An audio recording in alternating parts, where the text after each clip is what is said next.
Olá, ótimo dia, eu sou Luana Pimentel e tô aqui mais um dia para compartilhar a palavra de Deus com vocês. Se você não é inscrito no canal, já se inscreve, curte, compartilha para a palavra de Deus chegar para mais pessoas. E eu vim trazer hoje uma reflexão sobre como o inimigo utiliza da armadilha da ofensa para nos afastar do propósito de Deus. A pessoa, ela te fere uma vez, mas você escolhe se você vai continuar sendo feridos. Então, na nossa vida, não é se a gente vai ser ferido, a gente vai ser ferido. Às vezes, de maneira injusta, né? Muitas das vezes a vida, pessoas vão nos magoar, vão liberar palavras, vão promover traições contra a nossa vida. E a gente é ser humano, então é normal que nós fiquemos ofendidos. Mas a escolha de carregar a amargura é nossa. E isso não traz malefício para o outro, mas traz malefício para a gente.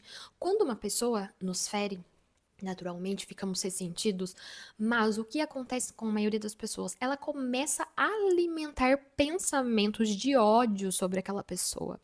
Ela começa a criar narrativas dentro da cabeça dela contra a vida daquela pessoa, que fica imaginando, fica remoendo. Você já percebeu que quando acontece você ter um inimigo, você acaba dormindo com ele, porque aquilo fica na tua mente, né? Então, quando uma pessoa nos fere, nós precisamos nos voltar à palavra e observar o comportamento de Cristo. Porque se Cristo foi traído, foi ofendido, quem dirá nós, né?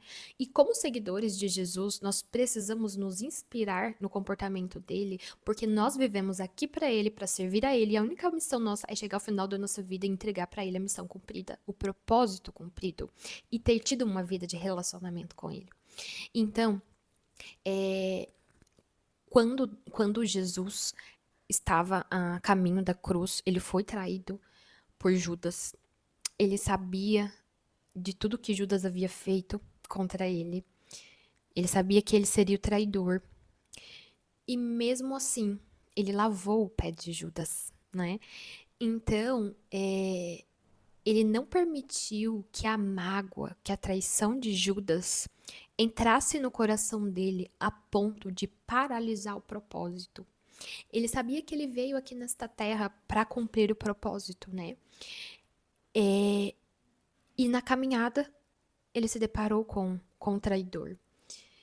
E conosco não é diferente, né? Então, assim como Jesus não abriu mão de cumprir o propósito da nossa salvação, cada um de nós carregamos o propósito. Nós não podemos deixar a ofensa e a traição destruir o propósito de Deus nas nossas vidas.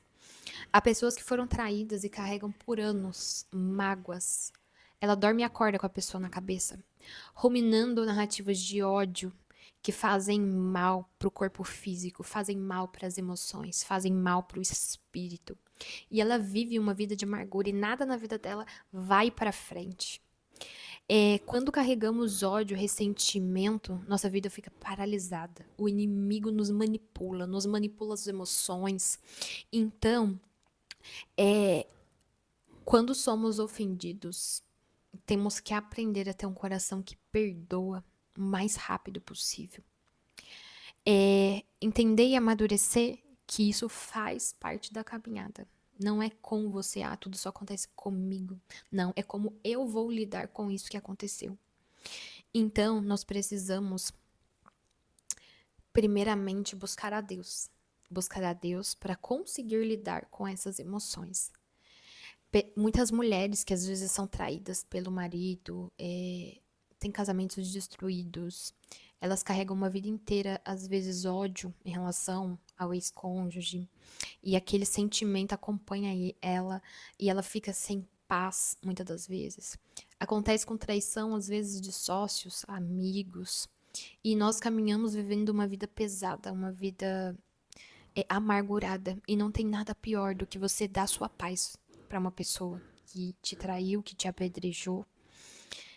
E perdoar rápido é o segredo para que você não permita que essas adversidades que vão acontecer, elas te atrasem, elas te deixem pesados, elas te deixem sem paz, né?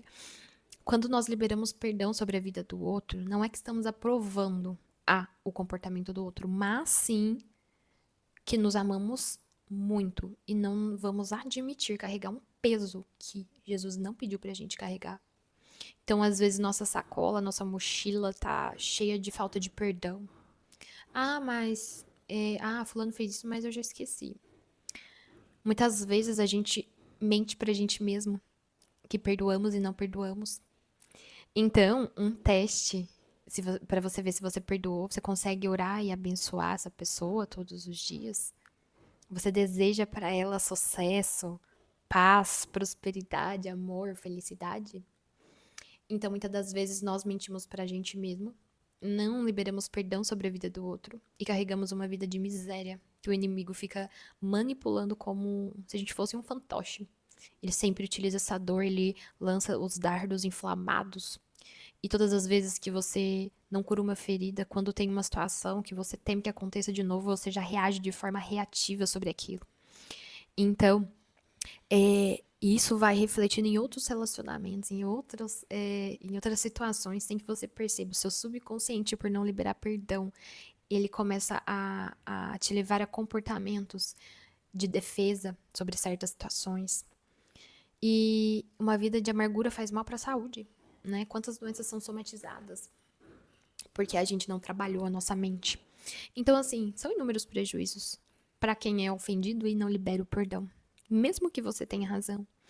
Então, Jesus manda perdoai uns aos outros, amar e orar pelos nossos inimigos. Jesus não permitiu que a traição de Judas roubasse a nossa salvação. E quem somos nós, então, para não perdoar? Se Jesus nos pediu para perdoar 70 vezes 7, às vezes nós nos achamos importantes demais.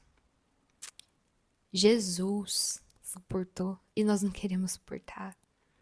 Então, a falta de perdão, ela atrasa a sua vida, não a vida do outro. A falta de perdão, ela adoece você e não o outro. Liberar perdão não é sobre você concordar, é sobre você ser livre. Então nós temos que confessar, nós temos que o primeiro passo é admitir que estamos ofendidos.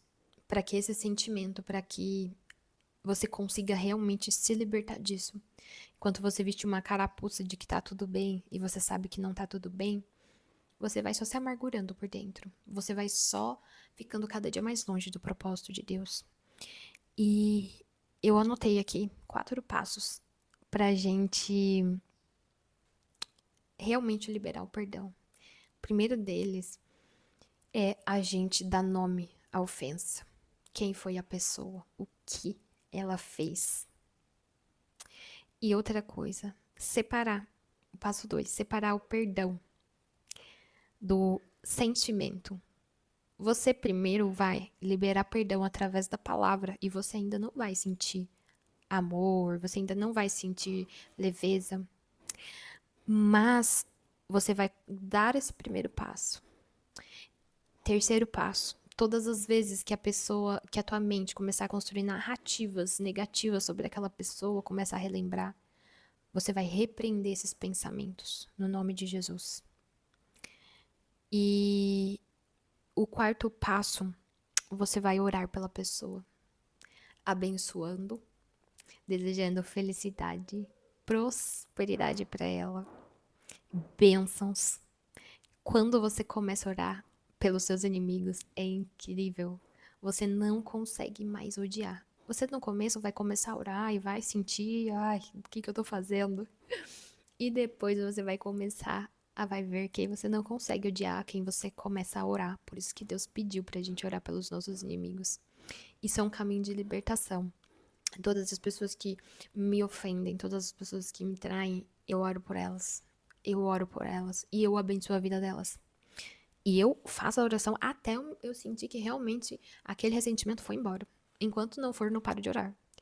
E é necessário a gente voltar mentalmente, abraçar a pessoa, liberar perdão, orar, para que a libertação venha.